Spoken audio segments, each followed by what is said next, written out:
What up? It's your boy Ken with Perfectus Group. We got something very special for you today. We've got some good friends in the studio that are big time AK folks, and they're gonna guide us down this little journey. We're preparing 3 incredible videos for you today. The first one is going to be talking about the nomenclature of an AK-47.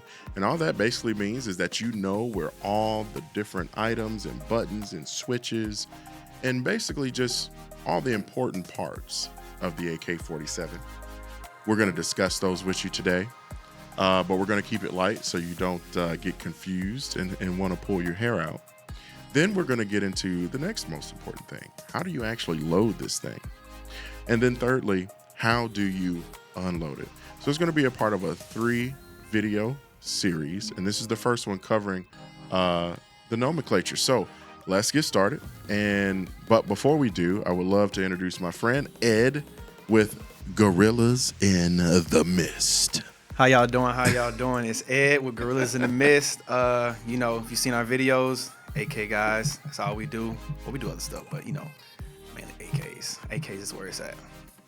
We're going to be going over the nomenclature of the AK today. That's right. How they find you? You can find us on Instagram at gorillas.inthemist on all the social media platforms. Yo, they're legit. These are some incredible guys, and it's not just because they shoot guns and that kind of stuff.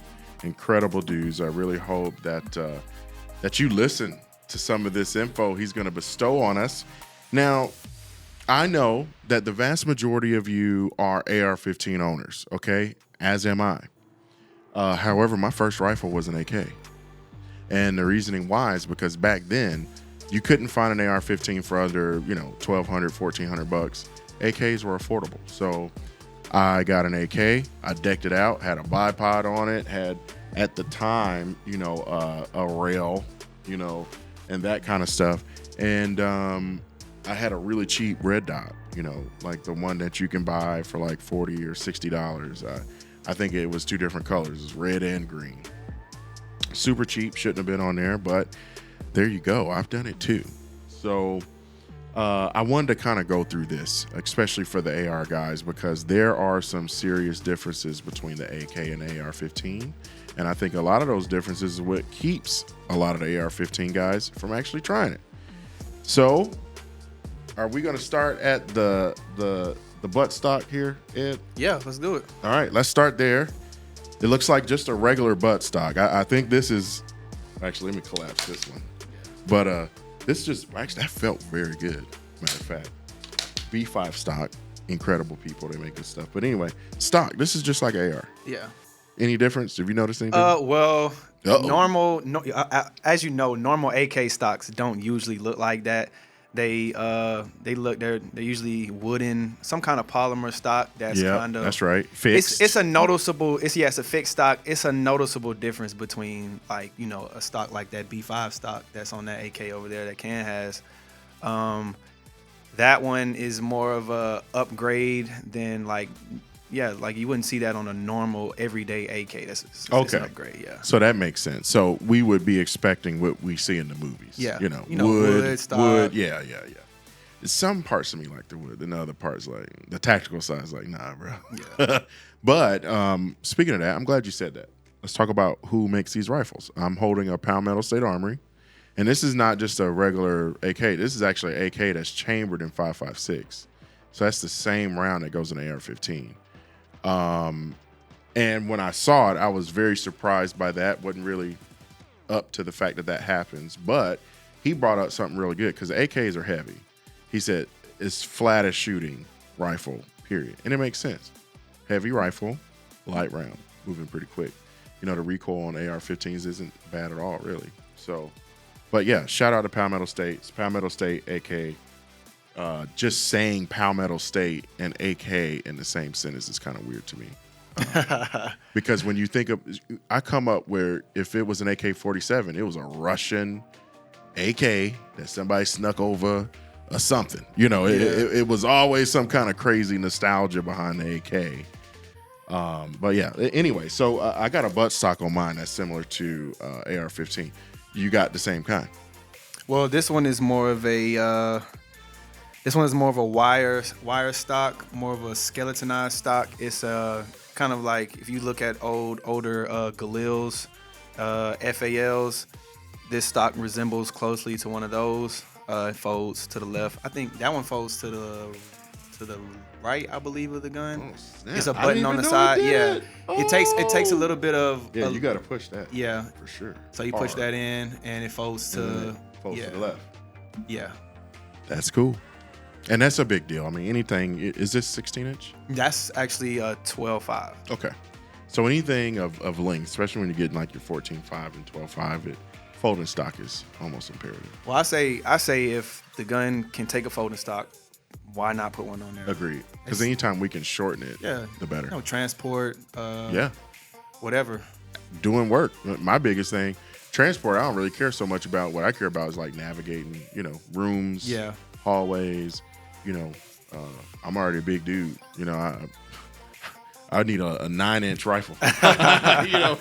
Okay, so moving forward, and I'm gonna start on this side because when I look at the side of an AK, the side that just really looks weird and crazy is this side, and that's where I'm guessing this is a safety selector. Yes, right sir. Here. Okay, up for safe. Yep. Down for fire. Yep. And mainly what it's doing is it's literally just preventing it from coming back. Yes, sir. So it's not like your typical switch where it's like defeating the striker or messing with the sear.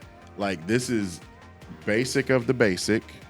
It's just literally preventing the bolt from coming back. Yep. Oh yeah, the trigger's not gonna pull either. But, Right. But yeah, then too, like it's a simpler setup, it seems like. Yeah. That's all AKs. Now, AKs are simple guns. Now, from what I knew about an AK is, great for dirt, sand, egregious conditions. The maintenance ain't got to be crazy high. And ARs for the most part are like that, but I kind of feel like these are a little bit, more like you can kind of get away with a lot. Yeah. They're made to just run. Okay. So safety selector switch is important. Below that is the trigger. Yep. Okay. And you can swap these out. I see you got an aftermarket. It's ALG. Yeah, both triggers in both of these guns are ALG lightning bolt triggers. That's one of the more famous aftermarket triggers. There's other companies that make triggers, but normally when you see people with an aftermarket trigger in an AK, it's usually an ALG, and they work amazingly. Like It feels good. Yeah, there's a lot of other triggers, but this one it has good notoriety. Like everybody uses them for a reason. That's good. And I see. All right, so trigger guard, normal grip, but this is different right here, and I'm gonna show everybody.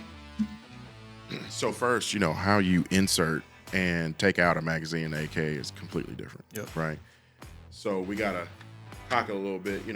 Put this front leading lip in there, let it catch, and then mess it up, and then it hooks there. So like on your AR-15, when your mag release is on the side, the mag release is behind the magazine here, and you're gonna push towards the grip or towards the trigger guard. Oh, I was wrong. Other way. You gotta push towards the magazine. That's right. Towards the mag. Dang. So you call it rock and lock? Yeah. Is that why? Okay, so you rock the magazine and lock. Yeah. So this is a paddle. You use the paddle. It's paddle release, rock and lock. So clear mag. Rock it in there. Paddle release. Grab the paddle with your thumb. Hold the mag with your the rest of your fingers. Just like that. Nice. Just like that. That simple. Now, okay, obviously it seems a little more difficult than they are. Yeah, so there are advantages and disadvantages of this style of, this system of reloading or unloading. It does take a little longer to reload an AK than an AR-15, of course, because, ARs, you press the button, mag falls out, you insert a new mag in. This is more robust. So if, like, for example, freezing temperatures, like if water were to get into your AR-15 and your mag well would freeze, it's kind of hard. It would be, if say if this button were to freeze that's on the side of your AR-15, like it'll be really hard for you to push that button to get your magazine to release. AKs, however, with this rock and lock system, it's gonna take a lot to defeat that because it's more robust. There's So it takes a little longer, Yeah. but I mean, I'm sitting here looking at the entire mechanism to release the mag. So I see what you're saying. Like with an AR-15, if something was behind my plunger, preventing the mag release button from being, or behind the button, preventing it from being pushed in, I'd have to disassemble the rifle. yeah. Where on this one, and that's not something you're doing in the field at all. Yeah. But with this one, like I can actually see. Yeah, everything's external. Everything. I mean, I can like stick something in there and clear it out if it. I see what you're saying now. Okay, so this right here, because what you see people do, the famous thing you see folks doing with the AK after they load the new mag, they got to reach underneath Charge the charging and handle. hook it. They hook the charging handle. Is that what it? Okay. So here's where our bolt. And you know, I don't know if it's a bolt carrier group, Yeah, it's but bolt carrier group. okay, bolt carrier group, all that stuff is going to be here. So the safety selector switch interacts with that. Okay, cool. So that makes sense. You take it, put it on safe, take it off safe, and then you can manipulate the bolt. Yeah. Okay. I feel like we covered all the most important stuff. Let's step down. Let's go a little bit further down. So now this one has a handguard. Okay. Typical, like AR-15. That was something you added. Yes. Okay. Very, very important.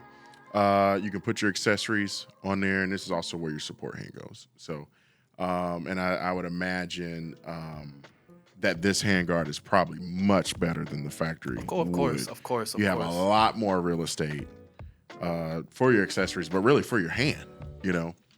Okay, front sight. Typical front sight, just like anybody else. Typical muzzle device. Any differences between that kind of stuff versus AR? Well, as far as sights go on the AK, that one doesn't have a rear sight because of the dust cover is different. That one has a rear dust cover. Yeah, you can show them on that one. This one has a rear sight, and it's a more, so the diameter between the front sight post and the rear sight is a lot more close to each other than the AR-15. You know, AR-15 is usually front sights up here and the rear sights all the way back here. You can get, so with the longer fronts, with the longer sight distance, longer sight radius, you can get, you know, more precise shots out at range. But with the shorter sight radius, I mean, you can pick up your sights quicker than you can with the sight radius being further, which is one thing, which is a disadvantage and an advantage depending on situation. But I mean, that's just how AKs are made. They have some AK variants that do have the rear sight post all the way back here, but your standard AKM won't have the rear sight all the way back here. You'll just have the front sight here, and the rear sight will be towards the middle of the gun. Okay. It also has 0 distance. Yeah, it also does have 0 distance. So you got what? It's all the way up to what, Yeah, I was about to 1,000 say meters. it goes all the way out. Yeah, it goes It's all the way an to 1,000 meters. adjustable rear sight. So you adjust. There are numbers on here, as you can see right here. You can adjust by holding these two in and just push it up and down to whatever number you think the distance is that you're shooting to. It's actually pretty accurate. It's actually very accurate. It's very rudimentary and very rugged, but it works. And it Well, works. that's why I like it too. It works I mean, quick, too. electronics Yeah. fail. You can but make it quick works. adjustments. Like if I think a target is at 100, I'm gonna move this to 100 and it hits. Same thing with 400. Move that to 400, it'll hit. That's awesome. Well, to wrap this up, this was a video just talking about the basic nomenclature of an AK-47, just what to expect if you are thinking about purchasing one, and what's the basic layout like. For the most part, I think a lot of it is very, very similar to AR-15s, but there are some differences that are definitely worth taking a note of, especially how you release the magazine, how you charge the bolt, how you put it on safe, how you take it off of safe. Those things are going to be drastically different. So, yes, this is the nomenclature of the AK. I really, really hope that you enjoyed this. Ed, with Gorillas in the Mist, thank you so much, bro, Thank you for having me. being here. Again, tell everybody how they can find you guys on social media. Again, you can find us on social media on Instagram at gorillas.inthemist.